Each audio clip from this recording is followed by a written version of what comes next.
Yesterday when I was looking closely at this movement, I noticed that places that were supposed to have grease on them actually had grease on them. It was real obvious. But the ends of the shafts and places that were supposed to be oiled appeared to be dry. And I thought, well, that's strange. I've never had a movement from Hermle before that wasn't oiled right in the factory.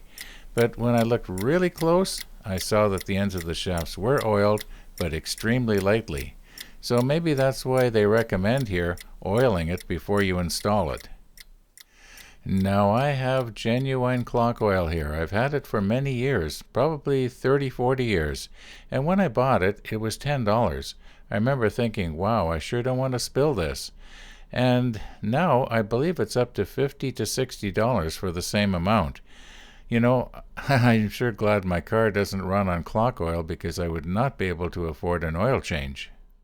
Now, this is the first movement I've had from Hermle that incorporates jewels as a bushing. And there's only really two places that I could figure out that they probably put it.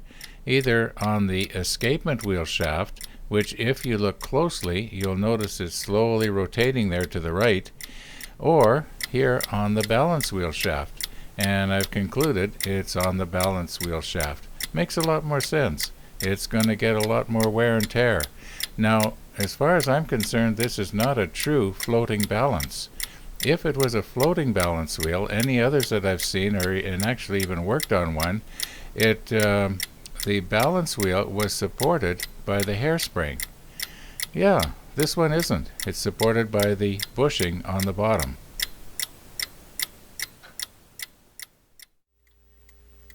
Now I am really surprised that this is still running. Right now I've got it laying face down, still mounted on the stand, and I usually have a real problem not over oiling. It just takes the tiniest little bit here. That's probably too much. I always have trouble not making a mess. The idea is that you try and fill that little well that's around the shaft, and then when you have the movement sitting upright, the idea is it's not supposed to flow down the side of the plates. However, I usually over oil and make a mess. But I guess it's better too much oil than not enough. Problem is with oil is it attracts dust. I think that's the biggest problem. Anyway, there's number one.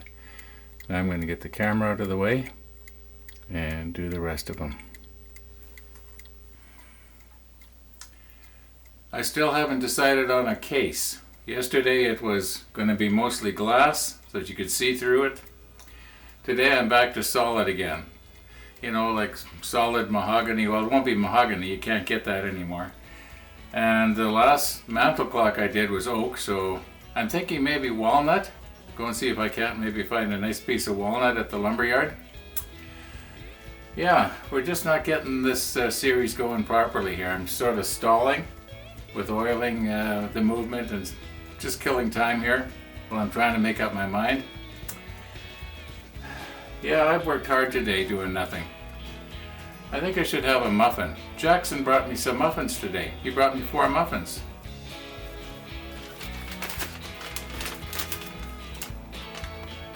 There's only 3.